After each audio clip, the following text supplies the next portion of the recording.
Shri Ganesha Sharada Gurubhyo Namaha Ramaya Ramabhadraya Ramachandraya Vedhase Raghunathaya Nathaya Sitaya Pataye Namaha. Welcome to all for this session on Ramayana to chapter 3 of Ayodhya Kanda. In the previous chapter, we have seen the decision of King Dasharatha to make Rama as a regent and the future king of Ayodhya, and he was taking the opinion of his subjects in this regard. To those who with joined palms were making this petition, King Dasharatha answered courteously, "Today indeed I am happy and fortunate, since the people desire my son Sri Rama to be proclaimed regent. Thus, in the presence of his subjects, the king in gracious accents addressed Sri Vasista, Vamadeva, and other sages.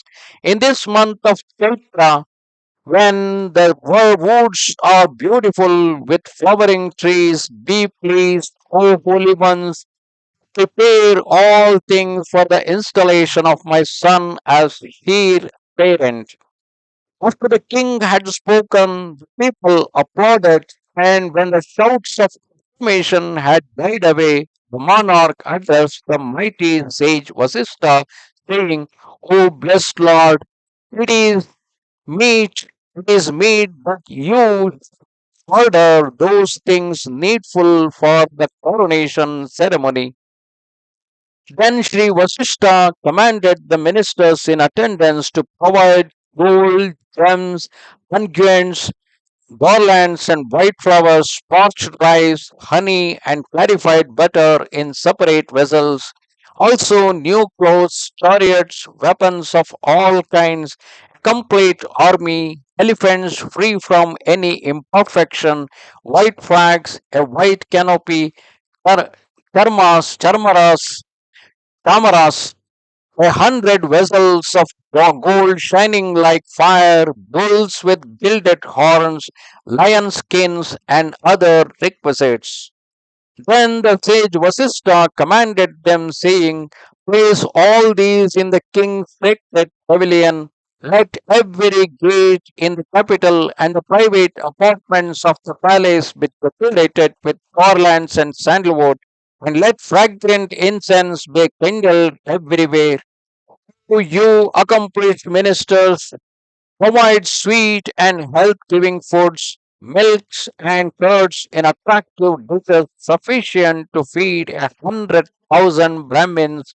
Tomorrow, the holy Brahmins should be respectfully served with butter, curdled milk, and parched rice, and presented with as much dakshina as will preserve them from want for the remainder of their lives.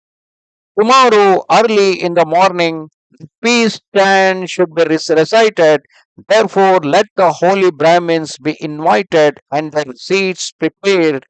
Let banners and arches of flowers be displayed everywhere, and roads sprinkled with water. Let beautifully attired singing girls with their attendants wait at the gates of the palace. Let food and cooling drinks be provided at all the principal crossroads. Also, gifts of money and ritual objects that are considered sacred. Let fruit and flowers be sent separately. Let armed warriors clothed in clean raiment and armed with scimitars wait in the courtyard of the king. In this manner, Sri Vasista and Sri Vamadeva performed all that had been required by the king, and by everything being carried out to their satisfaction, they informed the great monarch accordingly. Then the illustrious sovereign said to the Prime Minister Sumantra, let the accomplished Prince Rama be brought here with all speed. Cruising in the royal command, Sumantra there he brought here in his royal chariot the great warrior Sri Rama, surrounded by the rulers of the earth, the east, the west, the north and the south, the kings of Aryan and non Aryan descent, and those from the forests and the hills. King Dasharatha looked like Indra in the midst of the gods. He beheld his son Sri Ramachandra, handsome, valorous, of mighty length of arm, fearless, walking like an intoxicated elephant, his countenance resembling the moon, fair to look upon, captivating the hearts of all by his virtue and generosity, refreshing his subjects as clouds refresh those afflicted with the heat. The monarch could not gaze sufficiently on his beloved son as he, attended by Sumantra, who followed him with reverence, alighted from his chariot and ascended the steps of the royal palace, which resembled Mount Kailasha. Approaching the king, he announced his name and made crown obeisance at his feet. Seeing the prince standing respectfully at his side, the king embraced him and asked him to occupy the golden throne set with jewels and gold. Raghava, thus seated, looked like the sun rising on the Sumeru mountain. The whole assembly was illumined by the presence of Sri Rama, who resembled the moon riding in the autumn sky filled with innumerable stars. As a man adorned with many ornaments is overjoyed by the delight to see his own image reflected in a mirror, so was King Dasharatha filled with ineffable delight when beholding the glory of his son. And like Kashyapa addressing Indra, the mighty sovereign smilingly spoke to Rama. O my son, you are the offspring of my chief queen and do resemble her. You are exceedingly dear to me, endowed as yourself you are with all the great attributes. You have imbued your people with your noble qualities. Accept therefore the high office of regent, notwithstanding my son, but you are by nature endowed with all good qualities and you are humble. But here, while I tell you that it is for your own good, keep yourself far from your those evil habits born of love, pleasure, and anger. Through your secret service, acquaint yourself closely with all the happenings of your kingdom and other domains as though they took place before your eyes. Give pleasure to your people by filling the various storehouses and arsenals.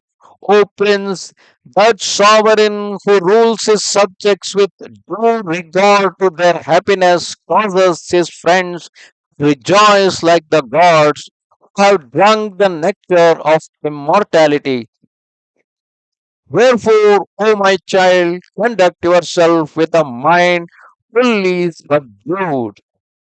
Then the friends of Rama appointed Queen Kausalya of the king's resolve, and she rewarded the messengers of these good tidings with many cows and gems.